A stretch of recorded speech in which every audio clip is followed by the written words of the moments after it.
Hello and welcome to another episode of Hair Bear Reads Reddit. And if you found your way to my cozy little corner of the internet, and you like a story or two, sit back and relax, have a listen, have a laugh, take your shoes off, and set a spell. So I'm trying out a new device for my microphone. It's essentially like a foam isolation ball that just fits down over it that's supposed to filter out a lot of reverb and echoes, and I'm excited to see how it goes. So let me know if you notice a difference between this and any of my other videos.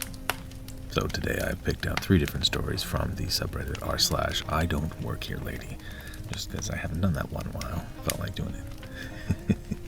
One of them's a bit short, but the other 2 are quite long, so let's get stuck in and get started.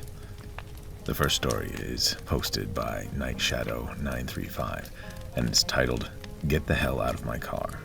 I can only assume it's one of the Uber stories, the mistaken identity Uber stories, and those are always fun.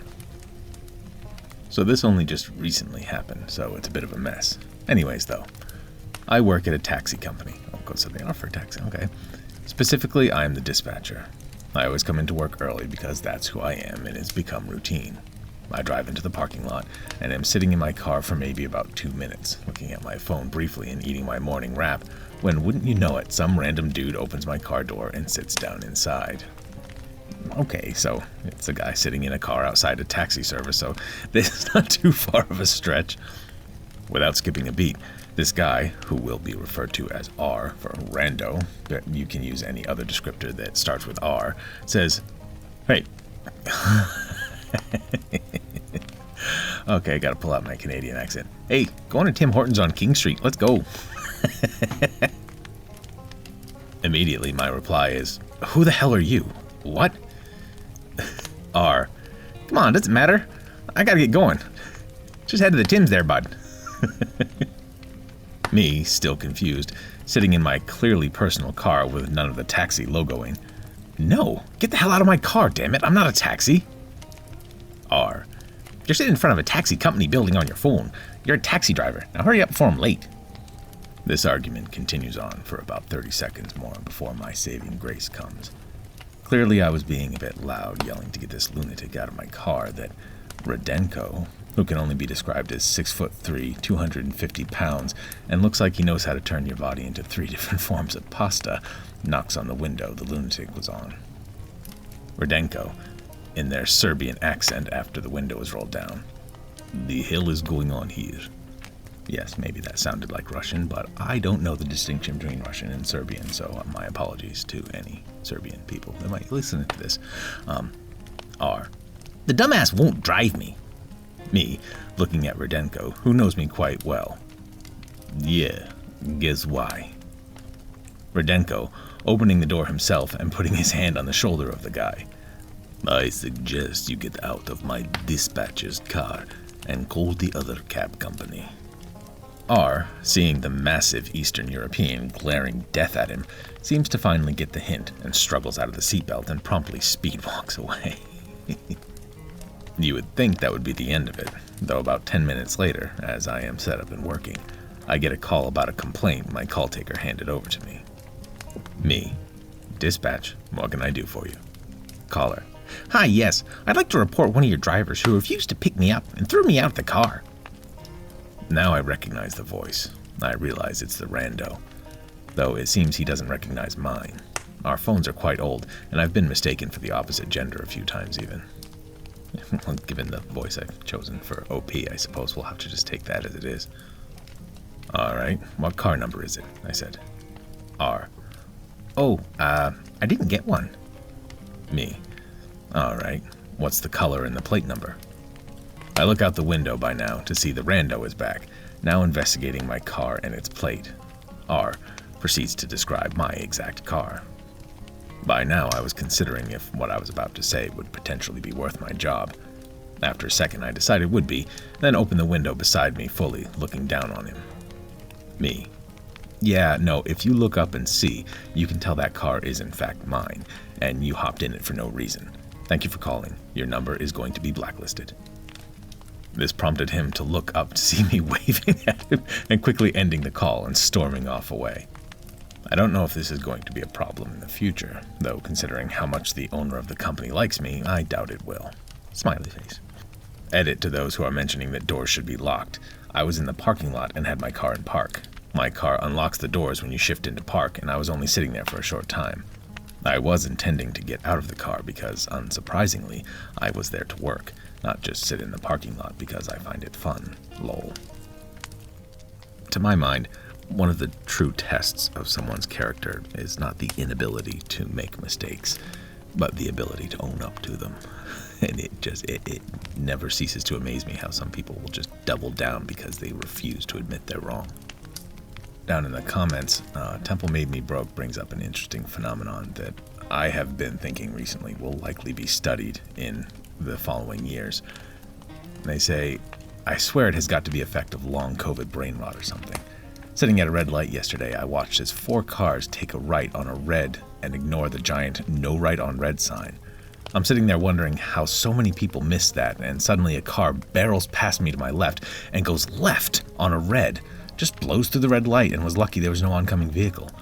I also noticed the number of people who think they can squeak by at the end of a yellow light has resulted in an average of 3 or 4 cars just blowing through a red light has increased dramatically since COVID, to the point that I've gotten a green to go, and if I were to hit the gas, I would run into an oncoming car almost every time I encounter a red to green now. Isaac32767 says, if there were only a way where anybody could magically summon Radenko when needed. And OP responds, power phrase, summon Radenko effect. Summons a large Serbian man to defend you. Side effects, may ask for sheveps in return. I presume that's some sort of Serbian food, probably a treat. Well, we'll have to look into that. Sheveps. Sheveps is a colloquial or simplified spelling of kevempi, or I'm not even going to try that one, which are grilled sausages of minced meat. Okay, so not a treat necessarily, originating from the Balkans, particularly Bosnia. I can't try that one either, or Serbia and surrounding countries. They are a popular traditional dish, often served on flatbread with onions. That sounds really good. And now that we've had our cultural studies for today, let's move on to the next story. This one is posted by ZestyCloseway2771 and is titled, One Hell of an Assumption. This story happened many years ago, circa 2007. Hey! But still stands out to me as the most bizarre case of IDontWorkHereLady. So one time I was in Sports Authority with my dad. We were standing and browsing close to the front door when a young man walks in and a lady follows shortly after, yelling, Excuse me, sir! Excuse me, sir! I need to talk to your manager! My manager? Yes, your manager. I'd like to talk to him about one of their employees driving. What about my driving? You drive that silver Celica there? You dangerously cut me off at that intersection, and I want to make sure the manager is aware of that. The young man just scoffed and walked away. I kind of wish the interaction had continued after that, but the lady just went back to her car, and that was that. Needless to say, he didn't work at that store. He wasn't even in uniform. But the effing nerve of that woman to think she can try to get people fired because they cut her off in traffic, it happens to literally everyone. But the most crazy thing to me was thinking that just because a person is parking in a store, they probably work there. Talk about acting on a whim. I suspect there may have been racist attitudes at play too, but mostly just a horrible old Karen. So first and foremost, please drive safely, don't cut people off, and try to do your best to not be involved in or cause any accidents.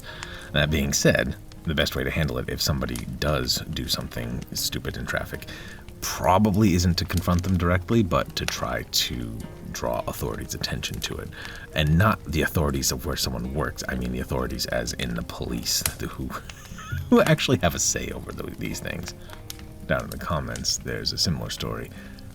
I had an experience like that once, but I called my boss, knowing that what he would ultimately say. Me. Hey, boss's name.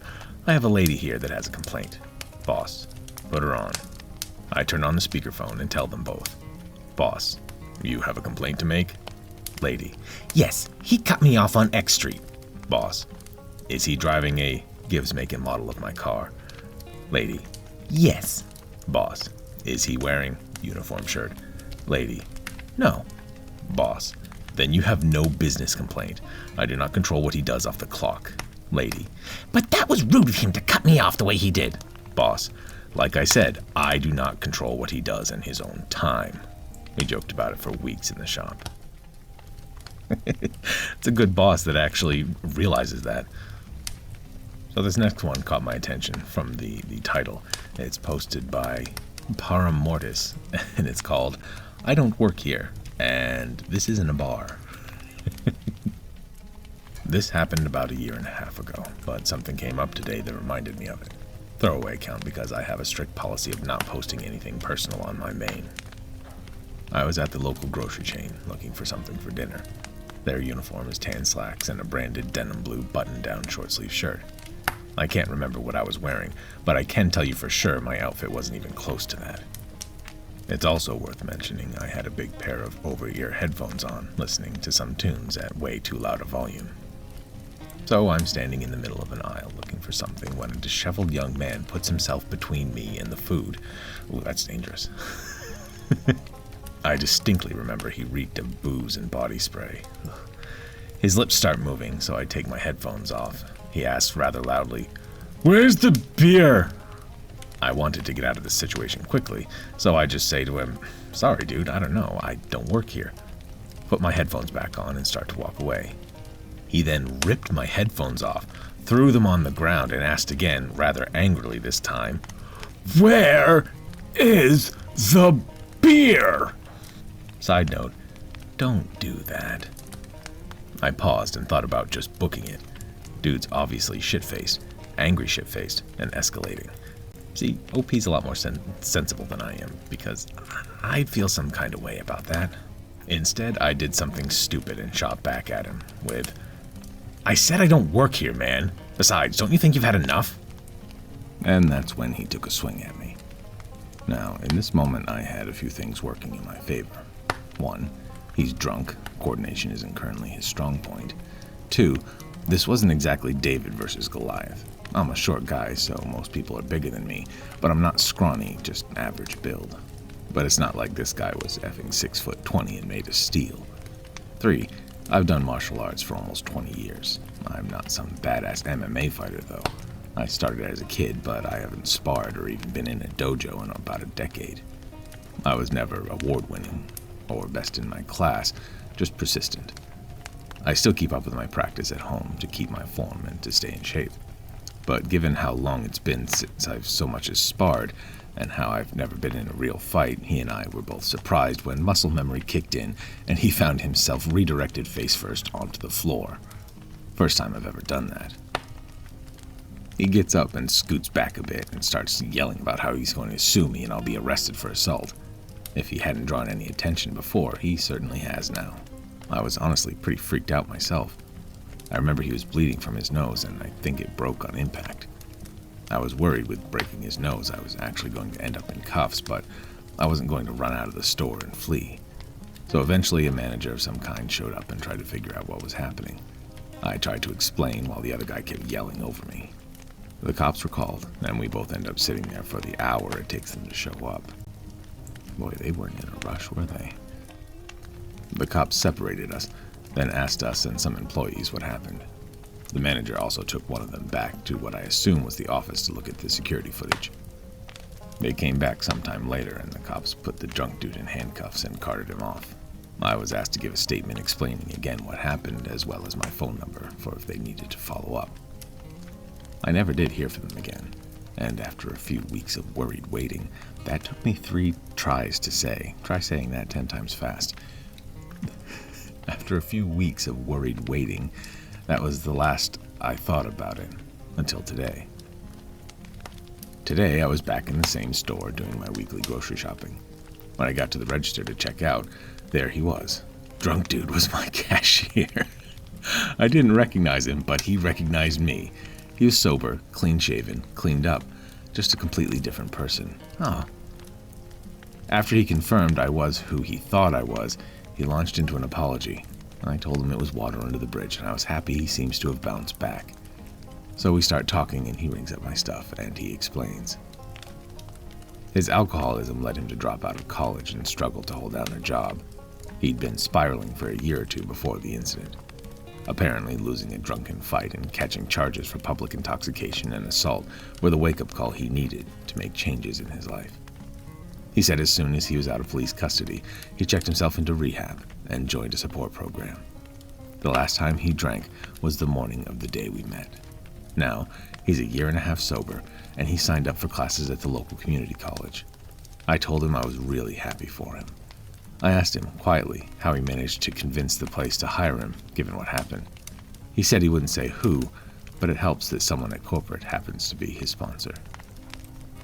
So something I was intending on doing when reading stories about entitled people that usually populate I Don't Work Here Lady is find something from r/wholesome to kinda as a palate cleanser, but it turns out we don't need that because that was a really wholesome ending.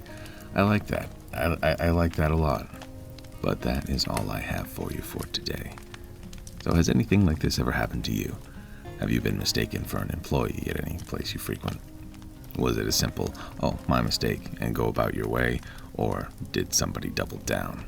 If you have a story, leave it in the comments, and I'll definitely read it out on my next one.